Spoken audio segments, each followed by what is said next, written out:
শাপলা চত্বরের ইতিহাস ভুলে গেলে চলবে না। স্বৈরাচারী হাসিনা হাজার হাজার আলেমদের তাজা রক্ত ধরেছে শাপলা চত্বরের মাটিতে। আমরা সেই ইতিহাস ভুলে যাই নাই। আমরা শহীদ আবু সাঈদকে ভুলে যাই নাই। আমরা শহীদ মুগ্ধকে ভুলে যাই নাই।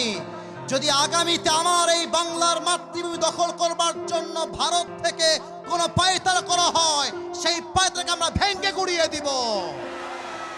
কিছু সাংবাদিক আছে, বাংলাদেশ আর থাকবে না। চিনতে পারছো তোমরা সবাই? নাম বলতে হবে না, নাম বলতে হবে না। নাম বললে মানে মুখটা নাপাক হয়ে যাবে। এই বেটাকে দেখলে আমার হকার তো সম্মান হয়ে যায়। একে দেখলে মনে হয় ঢাকার গুলিস্তানে আন্ডার প্যান্ট জাইঙ্গা বিক্রি করলে বেশি বানাবে যুবক ভাই। বেটা, বাংলাদেশ তোমার বাপের কেনা মাটি নাকি? যদি তোমার নিতে হয় চট্টগ্রাম আর ফেনী, আসতে হবে, আসতে হবে। আসো আসো আসো আসো, খেলা হবে। আর ভারতের এই সমস্ত কুলাঙ্গার সাংবাদিকদেরকে সাইজ করবার জন্য আমার কোনো জেলার প্রয়োজন নাই।